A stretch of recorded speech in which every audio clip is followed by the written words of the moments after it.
Welcome to What's Up in the Sky with me, Lead Night Sky Ranger Jeff. It's Alaska Green Valley's annual Perseids meteor shower weekend coming up on the 14th and 15th. Camping is free at the Patchogue State Forest.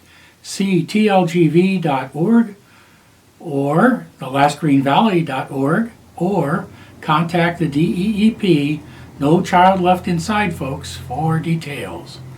Camping equipment is available. We'll be staying up all night Friday and Saturday, weather permitting, to view all the available planets and many deep sky objects.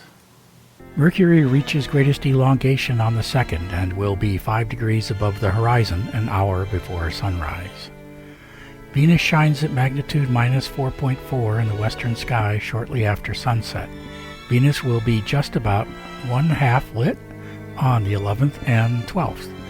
By the end of the month, it will brighten to magnitude minus 4.6, but only be 39% lit. On the 20th of the month, check out crater Plato, located on the moon, well north and slightly west of the zero meridian of the moon. You'll find it located between Mares Frigoris and Mare Imbrium.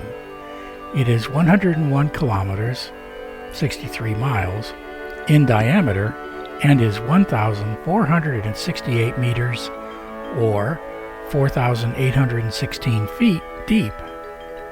A truly huge impact. Note its dark floor pocked by a few small craterlets. Then shift your scope slightly to the southeast and find the Valles Alpes, crossing the Montes Alpes mountain range going to the northeast. Oh, and yes, there is total solar eclipses this month on the 12th. We'll see the moon take a small bite out of the sun from 1304 to 1440. There is also a partial lunar eclipse on the 27th starting at 2233 and going until 0152 on the 28th.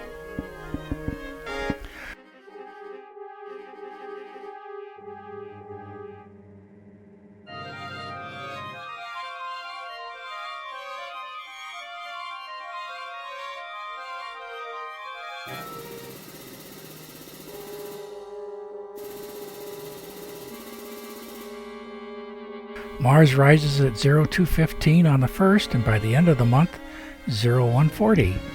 We are now gaining on Mars, which takes 2 years in its orbit to one of ours. It enlarges to 5 arcseconds, which, with a really clear night sky, might reveal its ice caps, as it is just getting into springtime. Asteroid of the month is 324 Bamberga, which will be straddling between Sagittarius and Capricornus. See the Minor Planet Center for exact coordinates. You will need at least a 4-inch telescope to pick out its 10th magnitude disk. It is a 140-mile wide rock. If viewing it visually, make a sketch of stars in the area, then a day or two later check to see which star has moved. Photographic evidence through a telescope should be apparent after about an hour or so. Johann Palisa from Austria made its discovery in 1892, hence it's a large number indicating it was a later discovery than the other asteroids. Unlike a lot of asteroids, its orbit is more elliptical and thus rarely brightens past 9th magnitude. Jupiter is in conjunction with the Sun and appears on the 15th in the late morning hours, an hour before sunrise. Saturn shines at magnitude 0.5 on the 1st and brightens to magnitude 0.4 by the end of the month. On the 5th and 6th, look for bright Titan to be close by Saturn. Saturn and Neptune are fairly close together in angle as seen from the Earth, being within 10 degrees. Uranus rises at 0100 on the 1st and by the end of the month 2300. It continues its normal brightness of 5.7 magnitude, showing a 4 arcsecond disk. Neptune rises at 2230 on the 1st and 2030 on the 31st. It shines at slightly brighter than usual at magnitude 7.7. It's a huge planet, yet because of its distance, it only spans about 2 arcseconds in size. Comet 10P Temple is our comet of the month. It reaches perihelion, the closest it gets to the Sun, on the 2nd. It passes through Capricornus, Aquarius, and Pisces Australis.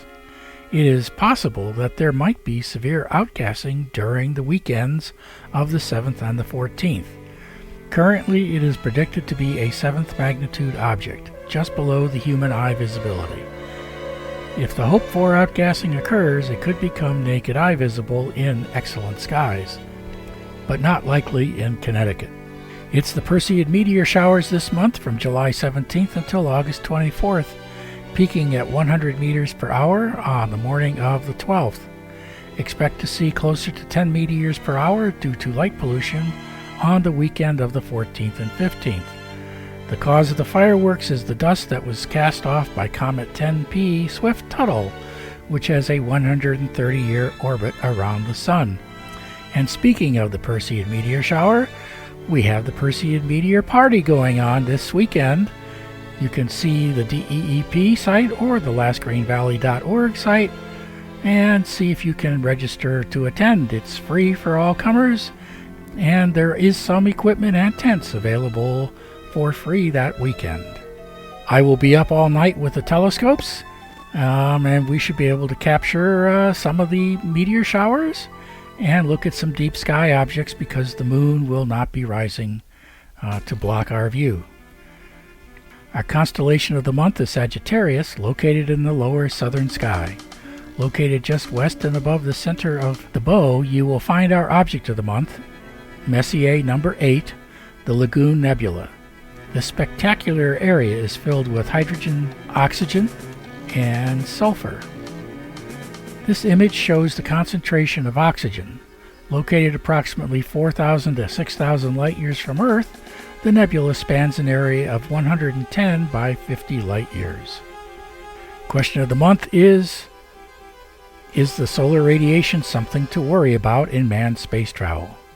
The quick answer is yes, indeed. Once out of Earth's magnetosphere, solar radiation becomes a threat not just to electronic equipment but also humans. There are some ways to mitigate it, i.e. by using water as a shield. Around Jupiter, though, the intensity of Jupiter's radiation belts is really something to concern traveling. NASA's Europa mission orbit around Jupiter is specifically designed to avoid Jupiter as much as possible while still investigating Europa for possible signatures of life in its warm ocean. And certainly cosmic rays are also a problem in addition to solar radiation.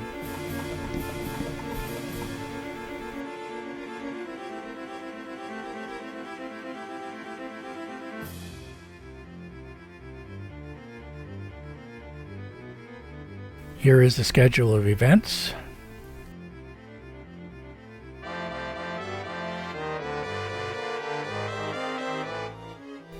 Here is the music I used.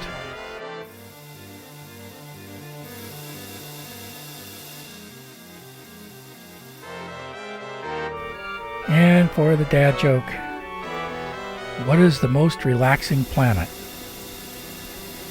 Neptune, of course. Alright, hope to see you out at the Perseid meteor shower party on the weekend of the 14th with the Last Green Valley, Friends of Patchogue, and DEEP's No Child Left Inside.